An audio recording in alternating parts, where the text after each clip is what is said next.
Praise the Lord. This is Reverend Professor Anu coming your way again this Sunday with the Word of God. We are starting a series on the book of Ecclesia-astes in the Old Testament. The book of Ecclesia-astes in the Old Testament. You notice that the word Ecclesia-astes has the word ecclesia in it, which means the people of God. Some even term ecclesia as the church, but the most appropriate meaning of ecclesia is the people of God. And when you look at Ecclesiastes, you have ecclesia and astes. It refers to a preacher who preaches to an audience or an assembly or a group of people who are seen to be the ecclesia. And the ecclesia here is the people of God, or the people who have any terms of reference to God. And here the Ecclesiastes, which is called Koheleth, or the preacher, is a teacher, a philosopher, who is actually teaching people, and the people he's teaching are listening to him. In the context of Ecclesiastes, the key point here is that the preacher is delivering an important message to people who are interested in God. The writer who delivers these messages is Solomon, who is adjudged the wisest person and king in his generation. He has gone through so many experiences in his life. He started as somebody who is born outside of marriage. He's a product of King David having an affair with Bathsheba, who was somebody's wife. So in this case, we can say that he was born as a vagabond, and he grew up to become a king. He grew up to be the richest and the wisest person in his generation.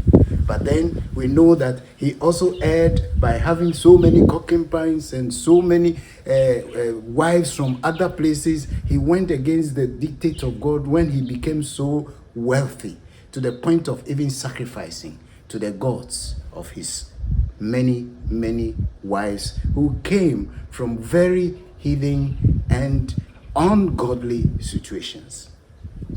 Today we want to look at Ecclesiastes chapter 1. Particularly, we want to look at Ecclesiastes chapter 1, verses 12 to 18. Ecclesiastes 1, 12 to 18, and I read, I, the teacher, was king of Israel, and I lived in Jerusalem. I devoted myself to search for understanding and to explore by wisdom everything being done under heaven. I soon discovered that God has dealt a tragic existence to the human race. I observed everything going on under the sun, and really it is all meaningless, like chasing the wind. What is wrong cannot be made right. What is missing cannot be recovered. I said to myself, look, I am wiser than any of the kings who ruled in Jerusalem before me. I have greater wisdom and knowledge than any of them. So I set out to learn everything from wisdom to madness and folly. But I learned firsthand that pursuing all this is like chasing the wind. The greater my wisdom, the greater my grief. To increase knowledge only increases sorrow. So you learn a few things from this man who started from a particular state of nothingness to everythingness. So we have to learn from such people. What did he learn? So we start by one, survey. What did he survey? And my title is Worldly Wisdom and Knowledge. Worldly wisdom and knowledge, as I look at chapter 1. And the first thing is survey. Survey. And survey here talks about Ecclesiastes chapter 1, verses 12. Ecclesiastes chapter 1 and verse 12. It says, I set my heart to seek and search out by wisdom concerning all that is done under heaven. I set myself to seek and search out by wisdom concerning all that is done under heaven. So he set himself to do a survey, to seek and to search out wisdom concerning the things that are done under heaven, meaning on earth. With the unique ability that he has, the resources that he has as the richest person and the wisest person in his time, Solomon looked out for answers. That is, he looked out for wisdom that will help me understand his world, by which he meant human wisdom, and that excluded answers in the light of eternity. He says all that is done under heaven. That is, under heaven meaning that the things that have to do with heaven, which is beyond heaven, beyond what you see, beyond what you can understand, beyond what you can search, beyond what you can find. That is what he set himself to search. Search all the worldly wisdom, worldly understanding, worldly knowledge, to do all those research to find out really what he can find concerning worldly wisdom and where it can lead him. He says, I set my heart to seek and search out. The two words are not synonymous. That is, to seek and to search. To seek, which is a verb, implies penetrating into the depth of an object before one. So you seek, that is, you try to find out, to dig deep into it. The other word, taking a comprehensive survey of matters further away. That is, to search. That is, you go on from one place to another, from one source to another, to find out as you widen your horizon of understanding. Seek is deep, search is wide. So this very extensive investigation, rocking his brains for answers and life, rocking his mind, his intellect, his understanding, to the toils and the strifes that we have on this earth, he asked certain questions. Ecclesiastes 1:3 says, what do people get for all their hard work under the sun, for all the business, and for all the agricultural things I do, for all my professional things that I do, for all the hard work I do around, what do I get out of it? He's trying to find out, if you are so enterprising, what do you get out of it? If you are so efficient in your career, what do you get out of it? If you are so efficient at your workplace, so diligent and so resilient in your work, what do I get from all this? As a king, I am the best judge in this particular land. I judge cases better, and my name has gone so far away, and I'm hardworking. I spend time working. What do I get out of this hard work that I do? So it's a survey. And this survey is related to worldly understanding, worldly knowledge, scientific understanding, and all that is around him. And he has the resources to do that because he was the richest person in his field. So first, we saw that he surveyed worldly wisdom. What was his findings? If you survey, if you do a research, you would have findings. So after all the seeking and the searching, what did he find? What were his findings? Ecclesiastes 1:12b says, I soon discovered that God has dealt a tragic existence to human race.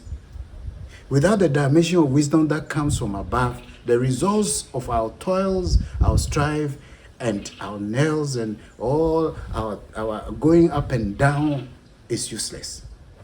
He realized that to be a big king and being the wisest person and judging cases and his name going all over the world, being a big political figure, being the king, the ruler of everything, having the biggest mansion, building the best temple for God is all useless. My being the best doctor, the best nurse, the best teacher, the best agriculturist, the best business person is useless. That was his findings.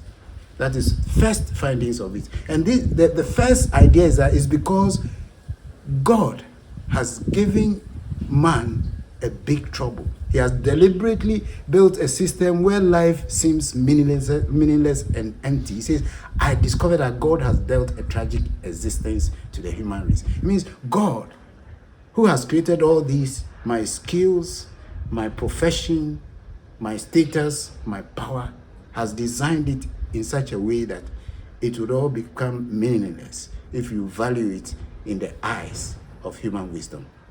Which means that without understanding of a living, the active God to whom we must give account has subjected the human race to futility. When you read Romans chapter 8, verse 20, it says, "For the creation was subjected to futility, not willingly, but because of him who subjected it in hope." So God deliberately put this burden on us to have all this useless and meaningless understanding of our own security, our own self-pride, and our own self-position.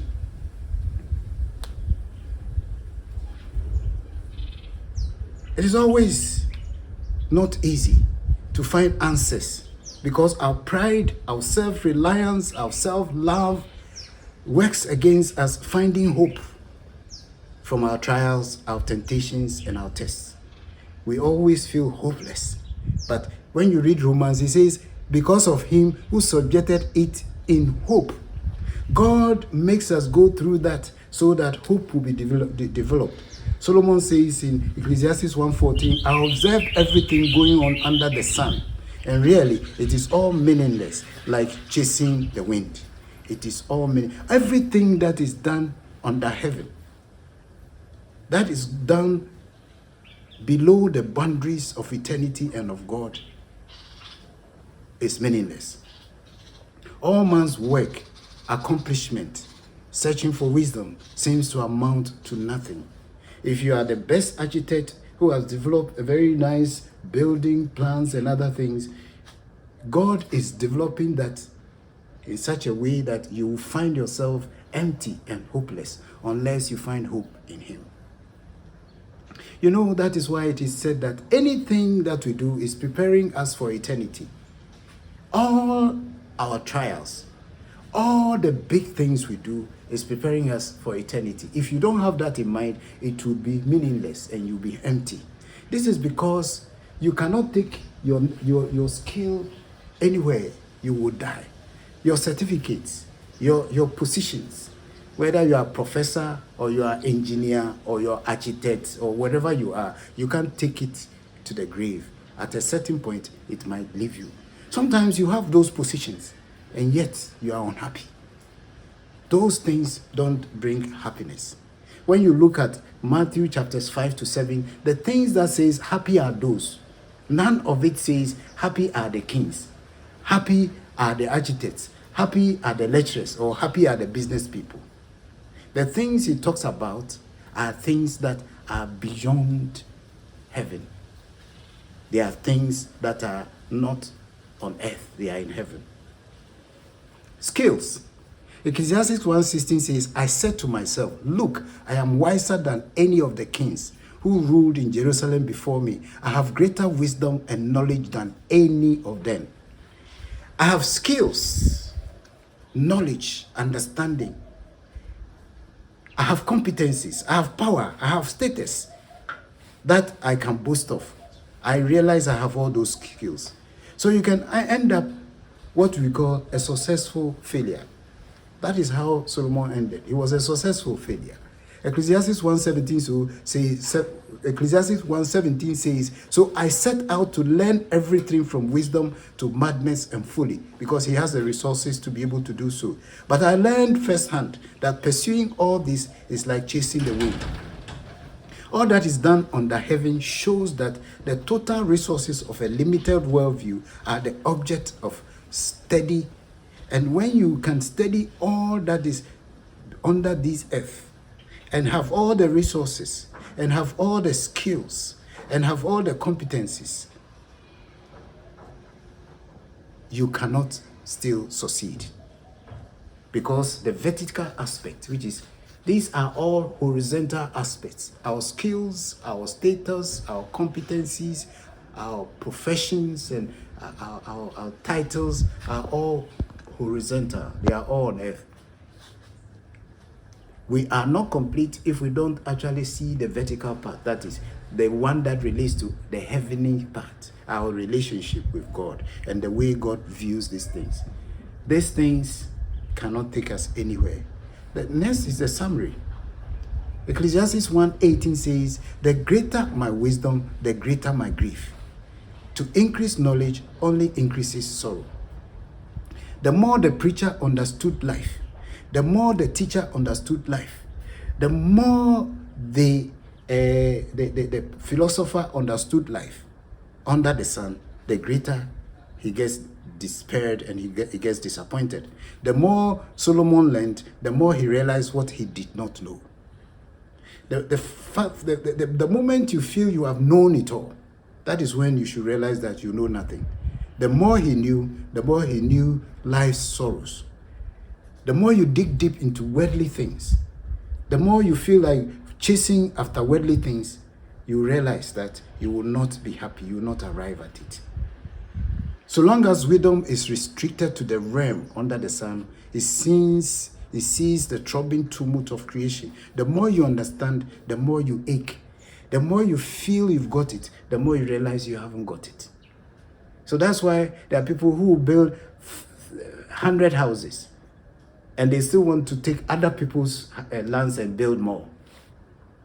And the more you build, the more sad you become. If it is just about this earth, the more you acquire and grab, the more you realize that you have nothing in terms of your spirituality, your inner feeling, and your inner peace and joy. The more you get power, the more you realize that you don't have enough power that you want to have. And that is why it is very important for us to realize that when we say, I'm the monarch of all I survey, the monarch of all you survey is just the earth. And the more you survey, the more you realize that there's more to be surveyed, and the more empty you become if you don't have a godly aspect of your life. The findings that you find is that I have nothing, even though I feel I have everything. You can get everything when you have God on your side. It is God who would make you feel fulfilled, and not the worldly things that will make you fulfilled. The peace of God does not come from competencies that are just earthly competencies. We have what we call character competencies. The character competencies are the values of God. And that values of God are when you realize that all you've got is nothing. What do you have that God didn't allow you to get? If you don't have that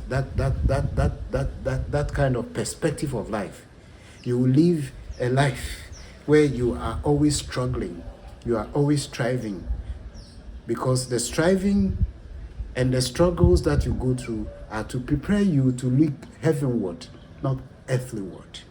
May the Lord God grant you that understanding that life is vanity, life is nothing, especially when we concentrate on worldly wisdom.